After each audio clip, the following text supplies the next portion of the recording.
For the final section of this module, we're going to zoom out a little bit to see what the gaps are in the literature on policy evaluations using quasi-experimental methods.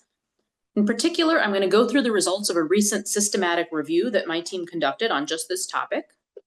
Here's a quick summary of our main findings, which I'm going to discuss in more detail across the course of this section. So the first is that we need more quasi-experimental studies in general. We also need more evaluations of a more diverse set of policies, including in international settings outside the US.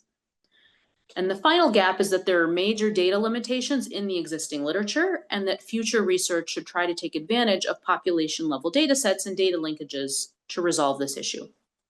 But let's go through the review itself to get at these issues. Here's the paper, whose results I'm going to be discussing today. You can go look it up and read it on your own. And so basically what we did is we conducted a systematic review to comprehensively assess the literature that examines the health effects of social policies. And the idea here was to understand the trends in implementation of quasi-experimental methods by health researchers. To narrow down the studies we considered, we only considered studies that examined a social policy in the United States. We restricted the studies to those that were looking at a health-related outcome. And we also narrowed the studies to those that were published in English during the period 2014 to 2024. And then finally, to avoid having to read thousands and thousands of papers across all journals out there in the world, we narrowed the studies to those that were published in one of 17 leading clinical epidemiology or public health journals that have been used in prior similar systematic reviews. So what we ended up with was 117 papers in our final sample. This table describes the characteristics of the studies that we included. The vast majority were published in just 4 of the journals we examined. Studies examined health among both adults and children. Most of them, about 72%, used survey data to assess health outcomes.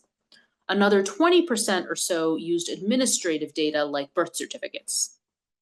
In terms of the methods used, the plurality used standard confounder control methods. And by that I mean standard linear regressions adjusting for different observed covariates. As we discussed in section 1 of this module, we know these methods are potentially problematic and often do not do a good job of controlling for confounders. And then the next most common category was difference in differences, followed by fixed effects and matching models, which we didn't discuss today, and then instrumental variables. So next, studies used different methods to classify individuals as exposed or unexposed to the policy of interest. Most commonly, exposure was imputed or proxied based on self-reported variables like income or education. Another third of studies used self-reported program participation, which can actually be problematic since people often misreport their participation, either because they don't know or they're not remembering correctly or intentionally misreporting for whatever reason.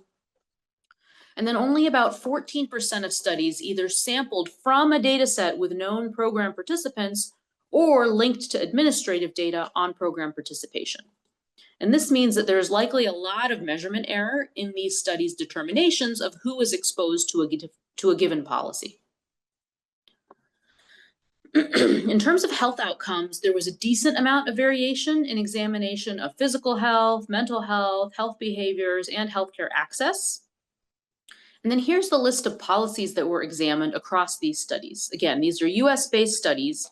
So about a third focused on income support policies related to work, which are common in the US. Another third or so focused on food assistance policies.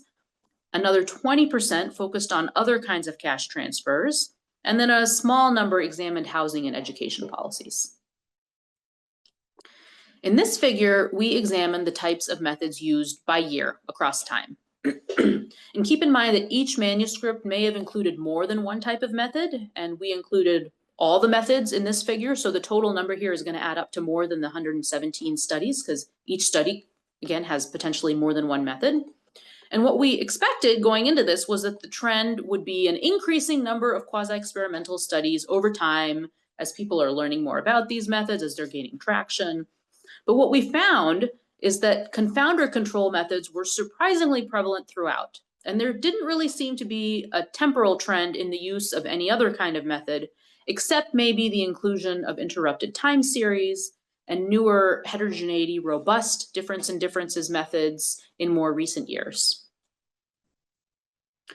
In this figure, we totaled all the studies that included quasi-experimental methods in a given year, regardless of which quasi-experimental method was used. Here again, we didn't really see an increase in the percent of studies that were using quasi-experimental methods over time. You can see here that there was 100% in 2023, but that year had a smaller number of studies overall relative to earlier years.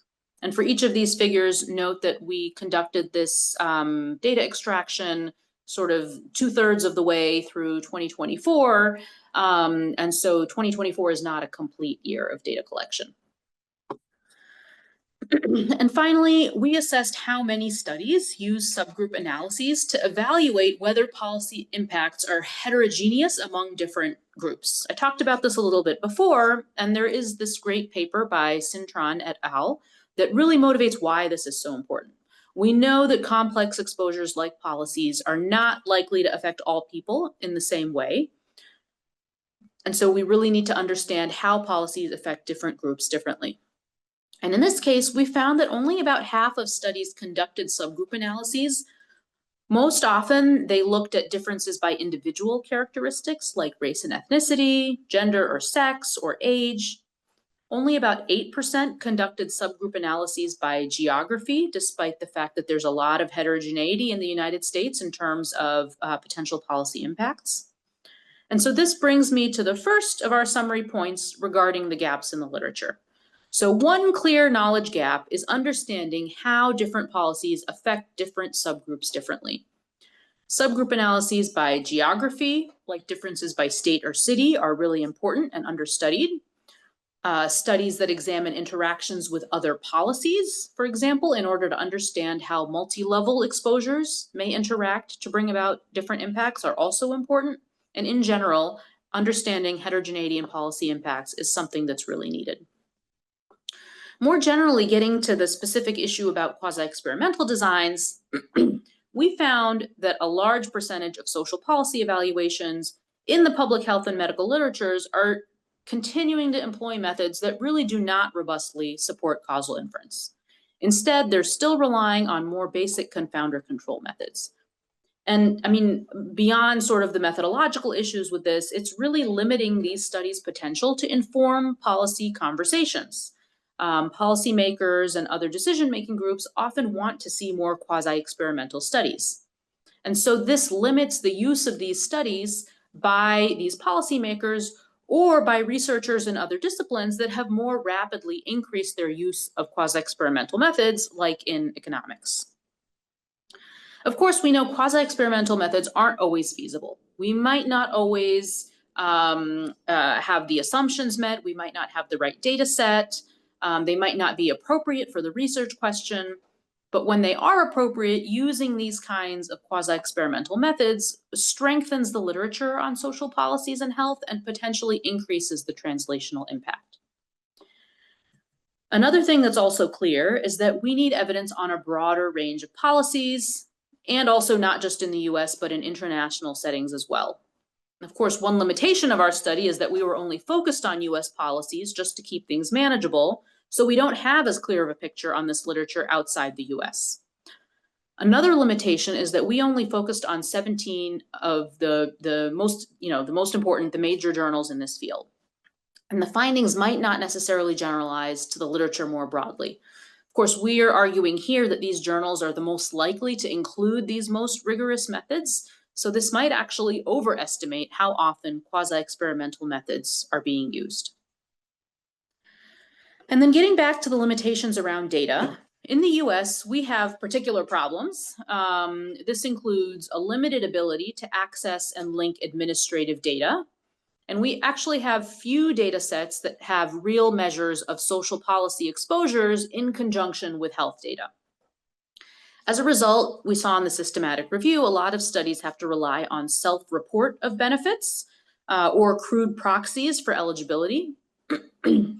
And this reliance on survey data rather than population level health and administrative data also means that we often have insufficient sample sizes for studies like these because these surveys aren't always that large in order to get at these sorts of methodological quirks of these methods.